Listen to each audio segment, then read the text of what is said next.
Merhabalar hanımlar, kanalıma hoş geldiniz. Bugün kolay bir örgünün anlatımını yapacağım. İki renk seçtim arkadaşlar. Griyi ve yavru ağzı tonlarında iki rengi kullanacağım. Şöyle tığ numaramsa 4 numara 2,5 milimlik bir tığ olacak. Modelinize geçmeden önce kanalıma abone değilseniz ücretsiz bir şekilde abone olabilirsiniz. Videolarımı severek beğenerek takip ediyorsanız beğen tuşundan beğeni yapmayı unutmayın lütfen. Şimdiden beğenileriniz için teşekkür ediyorum. Şimdi hemen başlayacağım. Gri ipimle başlıyoruz. Bir tane ilmek oluşturuyorum. Üzerine zincir çekiyorum. Zincirlerimi bol çekiyorum arkadaşlar. Çok fazla toparlama yapıyor. Üzerine sık iğne yapacağımız için trabzanlı modellerde bu kadar toparlama yapmıyor. Ama sık iğneli modellerde gerçekten çok fazla toparlama yapıyor. O yüzden biraz daha bol bırakarak zincirlerimi çekiyorum. Şöyle görüyorsunuz. Çok kolay bir model arkadaşlar. Tığ işini bilenler kolaylıkla bu modeli çıkaracaklardır. Şimdi ilk zincirin içerisine batıp sık iğne yapıyorum. Hiç tığıma dolamadan yanındaki zincire batıyorum ve sık iğne yapıyorum. Yanındaki zincire batıyorum. Sık iğne yapıyorum. Şimdi ilk sıramız bu şekilde sık iğne olacak arkadaşlar. Şöyle tek tek her bir zincirin içerisine batarak sık iğnelerimizi oluşturalım.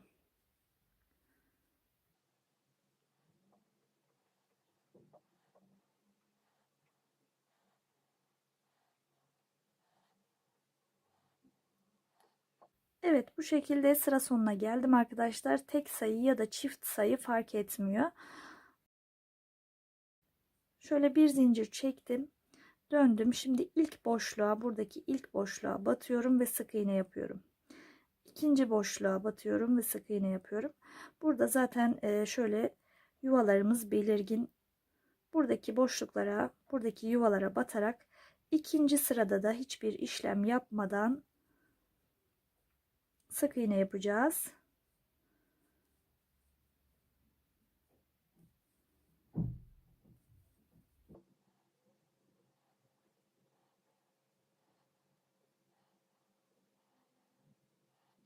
Şöyle sıra sonuna geldim. Sondaki buradaki sık iğneyi unutmuyoruz. Buraya da batıp son sık iğnemi yapıyorum ve bir zincir çekip buradan ipimi kesiyorum. Şimdi burada ipimi keseceğim arkadaşlar. Buradaki baş taraftan başlayacağım diğer rengimle. O yüzden buradan kesiyorum. Şöyle kestim, bir zincir çekmiştim. Burayı çekiyorum. Şimdi diğer renge geçiyorum. Evet, şimdi sağ taraftan buradan ipimi düğümleyerek başlayacağım arkadaşlar. Baştaki sık iğne boşluğuna batıyorum. Diğer ipimle buradan geçip şöyle sıkıştırdım ve üzerine bir tane zincir çekiyorum. Hemen buradaki ilk boşluktan batacağız arkadaşlar. Buradan batacağız. Modelim için bir tane tığıma doladım. Buradaki ilk boşluktan batıp bir ilmek daha çıkardım. Şöyle 3 tane ilmeğim oldu. Tekrar doladım. Hemen ilk baştaki buradaki alt boşluğa batıyorum. Şöyle.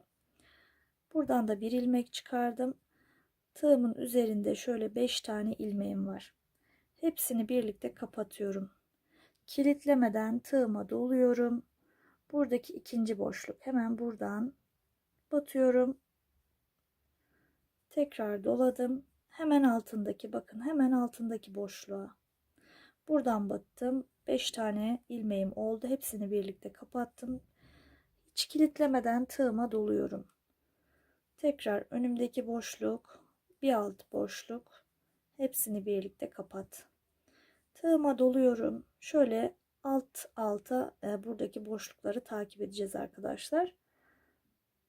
Hemen önümüzdeki boşluğa, sık iğne boşluğuna battım, bir ilmek çıkardım, tekrar doladım, bir ilmek daha çıkardım.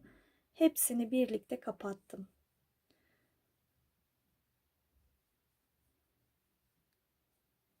Bu şekilde devam ediyoruz. Tığıma doladım, sık iğne boşluğuna battım, tığıma doladım, bir alttaki sık iğne boşluğuna batıp hepsini birlikte kapatıyorum. Modelimiz şöyle şekillenmeye başladı arkadaşlar. Sıra sonuna kadar bu işlemi tekrarlıyoruz. Her bir sık iğneye batıp bir altındakine batıyoruz.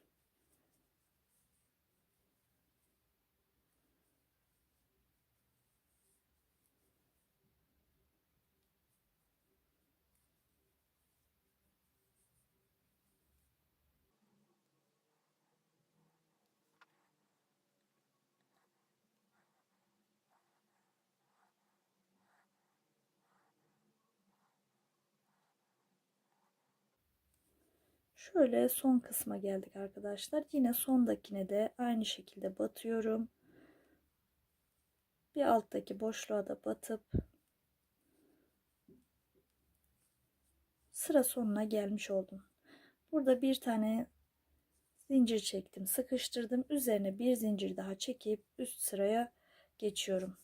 Şöyle arka yüzü de kabartılı bir şekilde devam ediyor. Ön yüzü de bu şekilde arkadaşlar. Şimdi iki sıra modelimiz için bir üst sırada gri renkle bu modeli uygulayacağız. İki sıra sık iğne yapacağız. Hemen ilk boşluktan buradan batıyorum. Sık iğne yapıyorum. Sırasıyla şöyle boşluklara batarak sık iğne yapıyoruz.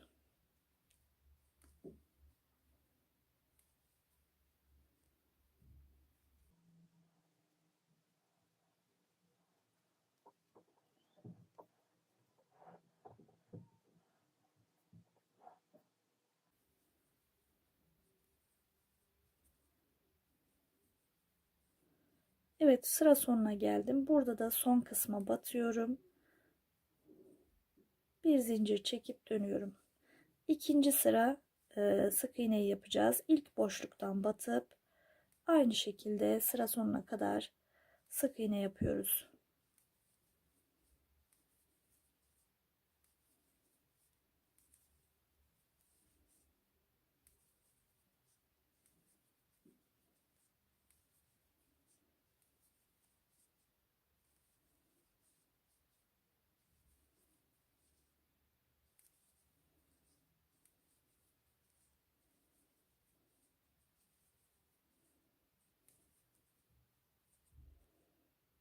Buradaki son kısma, bu kısma da batalım arkadaşlar. Burayı unutmayalım. Eksilme olmasın. Bir zincir çekip bu ipimi buradan kesiyorum. Tekrar buradan başlayacağım.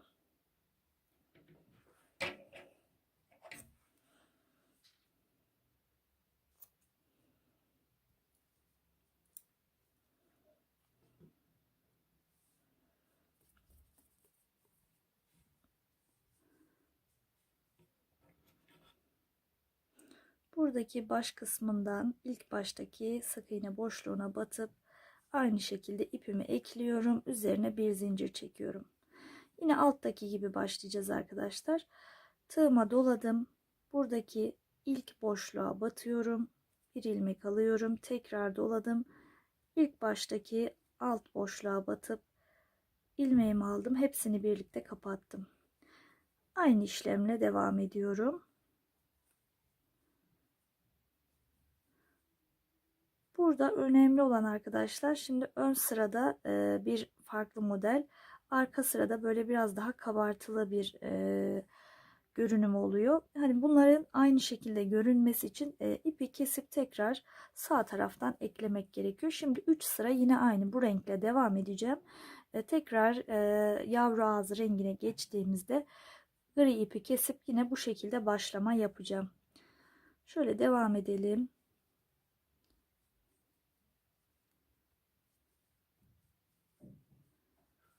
Aradaki hiç boşluğu atlamayalım.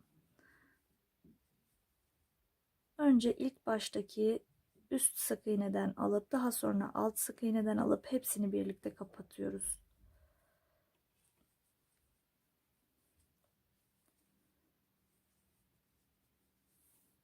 Model çok kolay arkadaşlar.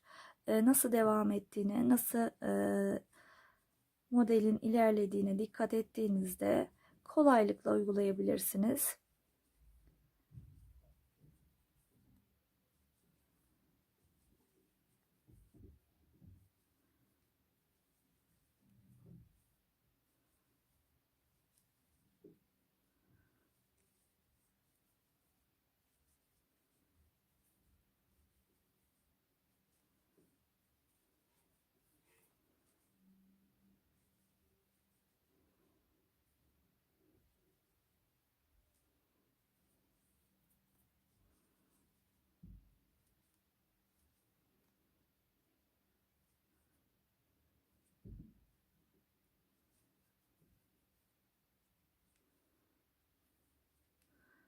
Bir zincir çektim, kilitledim. Üzerine bir zincir daha çekip bir üst sıraya çıkmış oldum.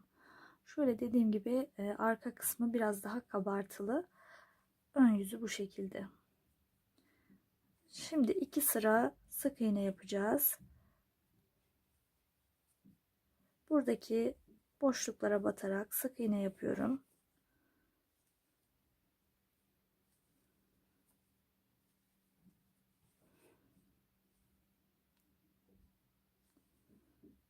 Bu şekilde devam ediyor arkadaşlar. Farklı bir işlemi yok. Dediğim gibi alt sıradaki modeli takip ederek üst sıraya uygulayabilirsiniz. Buradaki model sayısıyla üst sayı aynı sırada devam ettiğinde hiçbir sorun olmadan devam edebilirsiniz. Ben modeli çok farklı buldum arkadaşlar. Bebek yeleklerine çok yakışacağını düşündüm. Bebek battaniyesi de olur diye düşünüyorum. İster bu yüzünü isterseniz de diğer yüzünü kullanabilirsiniz. Sizler için büyük bir parça hazırladım. Hemen onu göstermek istiyorum. Şöyle bu kısmı arka yüzü arkadaşlar. Dediğim gibi isterseniz bu yüzünü isterseniz de böyle düz tarafından yaptığımız yüzünü kullanabilirsiniz. Gri ile de yavru ağzı çok uyumlu oldu arkadaşlar. Ben renk uyumunu çok beğendim. Daha önce bu iki rengi yapmamıştım. Bu modelde denedim. Çok hoşuma gitti. Farklı bir modelde de yine bu iki rengi kullanmayı düşünüyorum. Çünkü çok beğendim renk geçişlerini. Evet, modelimiz bu şekildeydi arkadaşlar. Çok kolay bir model. Zaten dediğim gibi püf noktalarından bahsettim. Sık iğne ile ve sadece tığımıza dolayarak battığımız bu modeli oluşturarak devam ediyoruz. Kolay ve güzel bir model yaptık. Bugün de bir videonun sonuna gelmiş olduk. Beni izlediğiniz için çok teşekkür ederim. Kanalıma abone değilseniz ücretsiz bir şekilde abone olabilirsiniz. Yeni videolarımdan haberdar olmak için de zili aktif ederseniz haberdar olabilirsiniz. Tekrardan örgü videolarımda buluşmak dileğiyle Allah'a emanet olun. Hoşça kalın, sağlıkla kalın.